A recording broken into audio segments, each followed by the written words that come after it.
Hello guys, welcome to our channel Crick Gossip. So আজকে আমরা IPL 2024 এর match number 10 RCB versus KKR এর post match show নিয়ে আলোচনা করব। তো গাইস, চলো এবার শুরু করি। তো আজকে আমরা একটা দুর্ধর্ষ ব্যাটসম্যানশিপ দেখতে পেলাম সুনীল নারায়ণের ব্যাটিং থেকে। পাশাপাশি ফিল সল্ট, ভেঙ্কটেশ আইয়ার, উম, বিরাট কোহলি ইনিংসটা ও তাদের ইনিংসটা পুরাপুরি ধাক্কা নিছে বিরাট কোহলি ইনিংসটারে। তবে আরসিবি ফার্স্ট ব্যাটিং কইরা তোমার 182 করছে, 6 উইকেট হারাইয়া 20 ওভারে।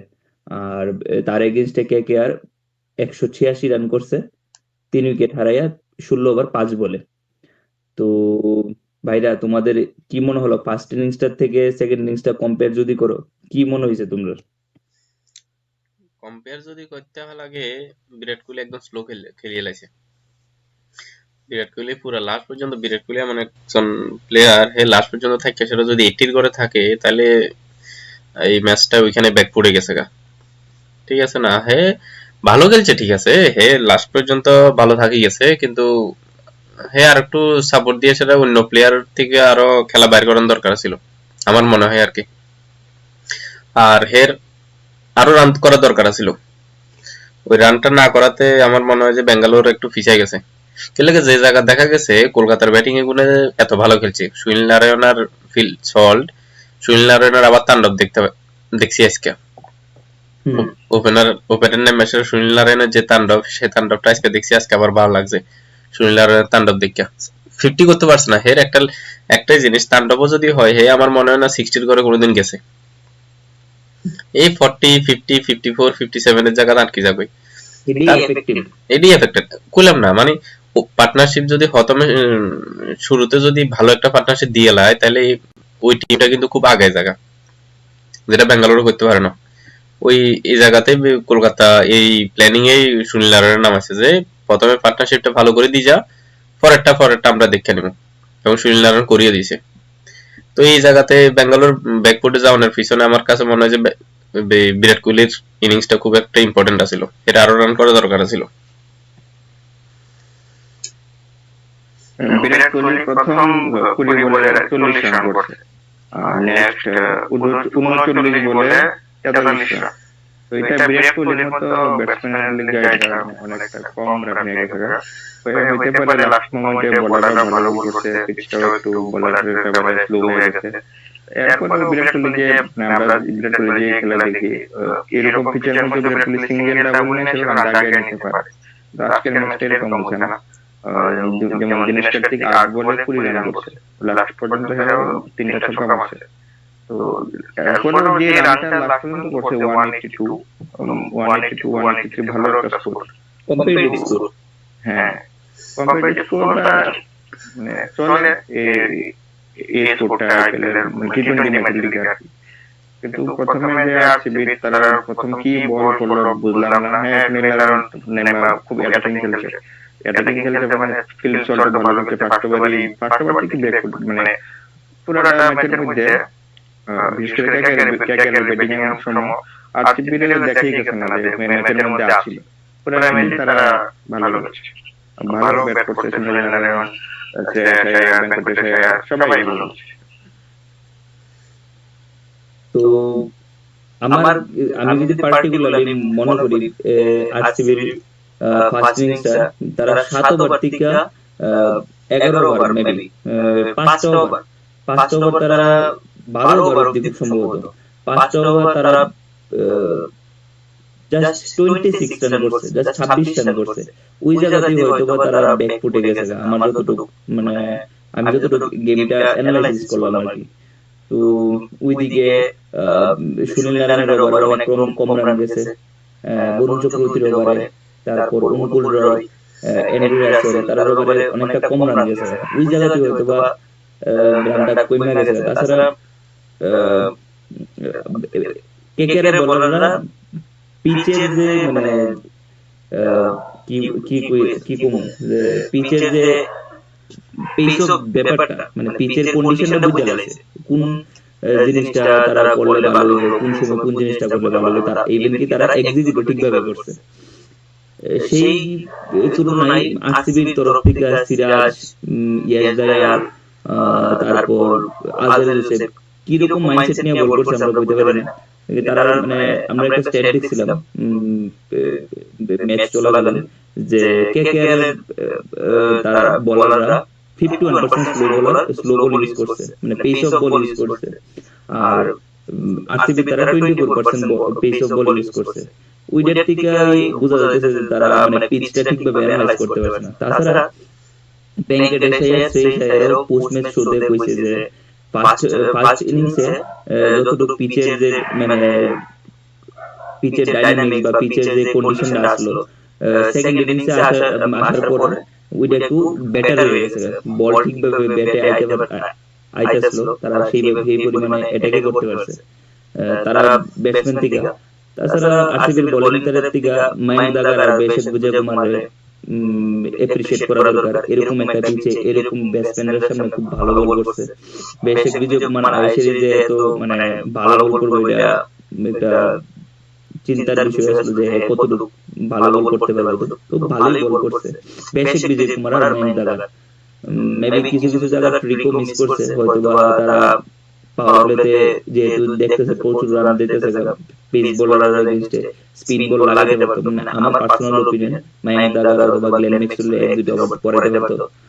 হয়তোবা কিছু একটা চেঞ্জেস হইতো মানে পোস্ট ম্যাচে এত কিছু হইতে পারতো, এটা হইতো এটা না হইতো, এটা নিয়ে আলোচনা করার কোনো মানে নাই। তো সব হয়তোবা ক্যাপ্টেন বলারে মানে বিশেষ করে বলটা দিছে, ঠিক সেইভাবে কাজ করতে পারছে না, কারণ কিছু তো করার নাই। আমার মনে হয় আজকের খেলাতে গৌতম গম্ভীর একটা মাইন্ড গেম খেলে লাইছে। খেলার আগেই খেলার আগে বিরাট কোহলির সাথে এ, মিললে সেটা বিরাট কোহলির শান্ত করে দিছে। যদি এটা না করতো আমার মনে হয় যে বিরাট কোহলির মাইন্ড আরো অ্যাগ্রেসিভ থাকতো, রান আরো বেশি করতো। ওই মাইন্ড গেম মনে হয় যে গম্ভীরে বিরাট কোহলিও খেলে লাইছে। এরপর বিরাট কোহলি গজে আরে ঠিক আছে, এটা তো ভাই ভাই হয়ে গেছে, মিল গেছে, আর ফিটটা কিতা করুম। যদি এটা না মিলতো ওই জিদে মনে হয় আরো বেশি ফিটটা সেটা আরো রান তুলতে পারতো। তো আজকে এটা দেখে খুব ভালো লাগছে যে গম্ভীর বিরাট কোহলির লগে হাত মিলে লাইছে, খুব হাসি খুশি তারা হাগ করছে। ওটা একটা ভালো জিনিস স্পোর্টসম্যানশিপ। আচ্ছা ঠিক আছে, একদিন দুদিন ঝগড়া হইতে পারে, পরের দিন আবার মিল লাগেছে। আমরা যে ব্যাটেলটা দেখতাম সামনে মনে করছিলাম, এই ব্যাটেলটা দেখতে পারছি না। তো এর মধ্যে আবার বিরাট কোহলির অ্যাগ্রেশনটা দেখতে পারছি না, কি লেগা তারা মিল লেগেছে। তো ওইটা মনে হয় আমার মনে হয় যে গম্ভীর একটা মাইন্ড গেম খেলে লেছে, কাজে পরে পরে না করে সেটা আগেই করে লাই, বিরাট কোহলির শান্ত করে লাই। বিরাট কোহলি এমন একজন মানুষ, এরা যদি অ্যাগ্রেশনের একটা দিই তাহলে খেলার রেজাল্ট অন্যরকম হয়ে যেত কই। তবে হর্ষিত রানারে এপ্রিসিয়েট করা দরকার। খুব ভালো বল করছে, দুইটা ম্যাচই খুব ভালো বল করছে।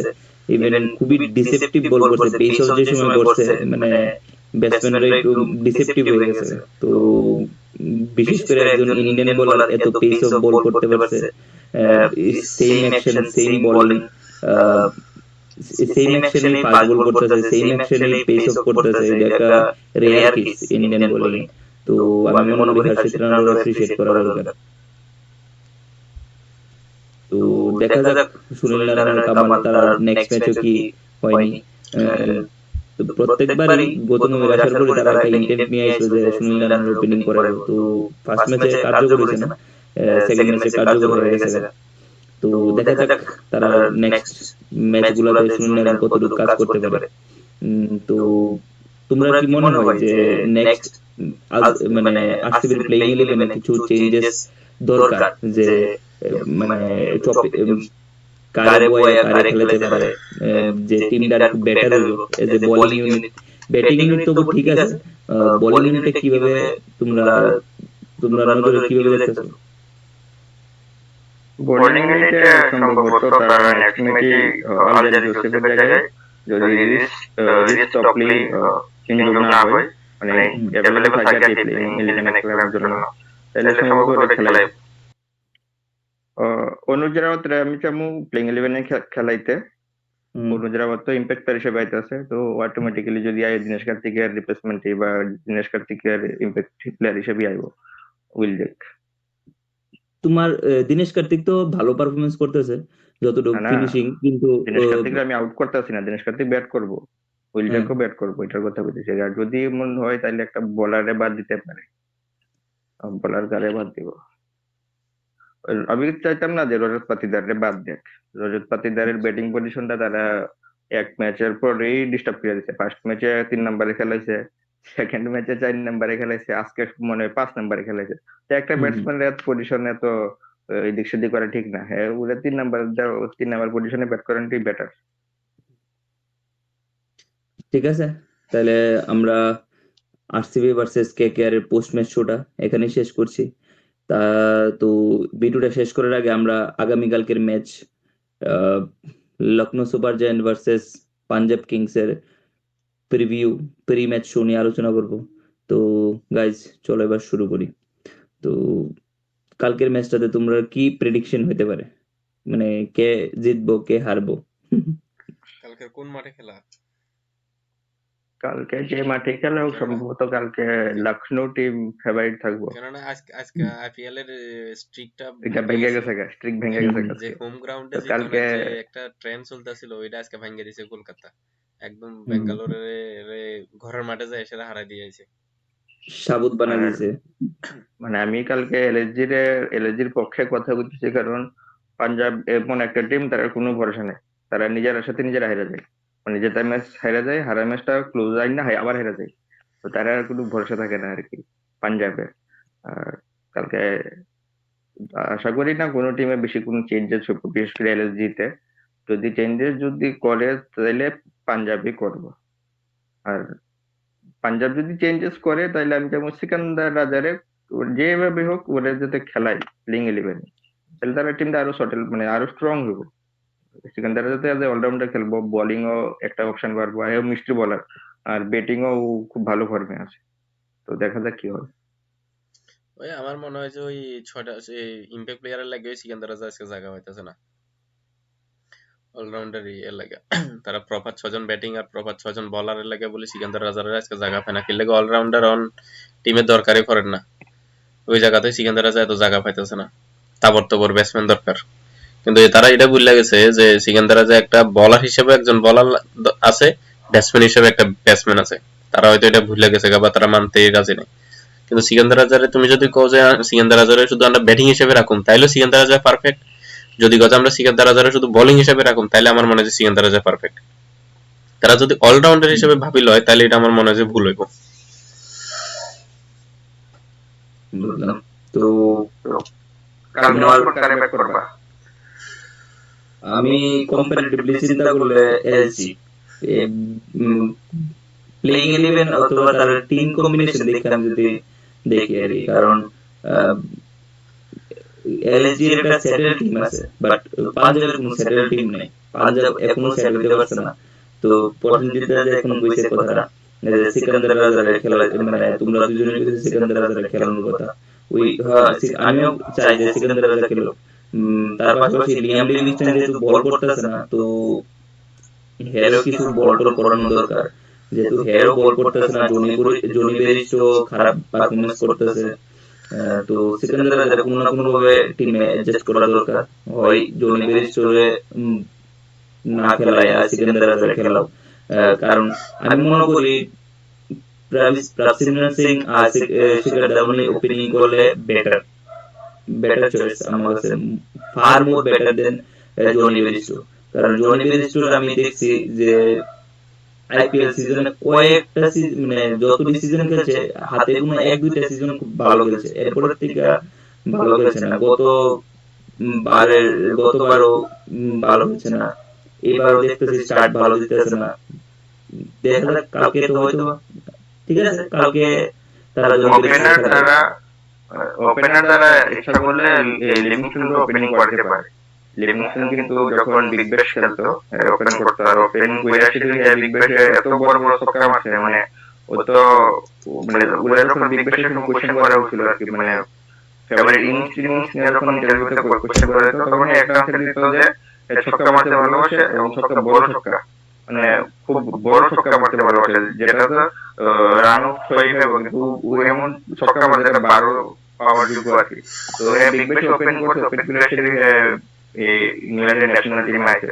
তো বিগ ব্যাশ মানে আইপিএলও হেলে ওপেনিং করাতে পারে ইচ্ছা করলে। ইভেন স্যাম কারানও আমরা দেখছি ইংল্যান্ডের ডোমেস্টিক ক্লাব ক্লাব টাইপের মধ্যে ওপেন করে।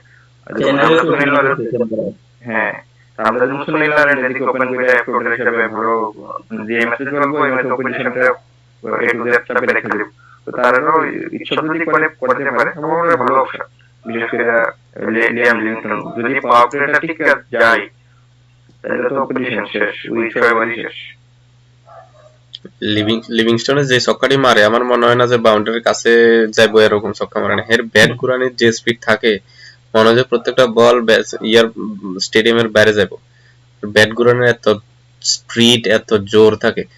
শর্ট খেলে ঠিক আছে, মানে শর্ট খেলে বলতে হে লং মেন্টালিটি খেলোই না। হে খেলবো কিছুক্ষণের লাগে খেলবো, কিন্তু যা খেলবো একদম মেমোরেবল খেলা খেলবো। একটা ছক্কা মারছে, ওই একটা ছক্কাই পুরো ম্যাচের মেমোরেবল হয়ে যাবো, যে না একটা মারছে ছক্কা। লিভিংস্টোন ইজ এমন একটা প্লেয়ার। তো আজকের লাস্ট ফাইনাল কোশ্চেন, তো কালকের ম্যাচটার থেকে তোমরা মানে নজর কার উপর থাকবো? দুইটা টিমেরই মানে যদি তুমি হয় এলএসজি থেকে কার উপর নজর থাকবো, পাঞ্জাবের থেকে কার উপর নজর থাকবো? এলএসজি থেকে যদি আমি ধরি তাহলে আমার নজর থাকবে রবি বিষ্ণুর দিকে, কারণ ওয়েস্ট বেঙ্গল যখন ভালো বল করতেছে। মানে আমার মনে হয় ইন্ডিয়ার টিমে ওয়ার্ল্ড কাপের একটা লেগ স্পিনার যাবে, একটা লেগ স্পিনার থাকবো। তো চাহাল ভালো বল করতেছে, যদিও চাহাল চান্স কম, ভালো বল করলেও স্কোয়াডে থাকে না, থাকলেও প্লেইং ইলেভেনে থাকে না। তো সম্ভবত রবি বিষ্ণু বা ইজবুল জাহান একজন থাকবো। তো চাহাল ভালো বল করতেছে, তো ওই পারফরমেন্সটার লেভেলটা রবি বিষ্ণুরও ম্যাচ আপ করতে লাগবে সিলেকশন করে লেগে। তো এলজির হয়ে রবি বিষ্ণু, আর যদি দেখি পাঞ্জাবের হয়ে তাহলে রাশিদ সিং। আর প্রশ্ন তোমার? তো এই টিমের মধ্যে যদি আমরা দেখতে লাগে তাহলে আমি মনে করুন যে কেএল রাহুল আর আশাদীপেরটা খুব ইম্পর্টেন্ট রোল প্লে করব। কিপার হিসেবে কেএল রাহুল আর ফার্স্ট ব্যাটসম্যান হিসেবে আশাদীপ সিং, এই দুজনের প্রতি আমার নজরটা থাকবো। ঠিক আছে, তাহলে আজকে আমরা এই ভিডিওটা এখানে শেষ করছি। সো গাইজ, আজকের এই ভিডিওটা এখানে শেষ করছি। আশা করি তোমাদের ভিডিওটা ভালো লাগবে। ঠিক এমন ভাবে বাকি টিমগুলো সম্পর্কে জানতে আমাদের YouTube channel Crick gossip subscribe করুন। তার পাশাপাশি লাইক এবং কমেন্ট করে আপনাদের মতামত জানান। Thank you, good night, see you in tomorrow. Good night.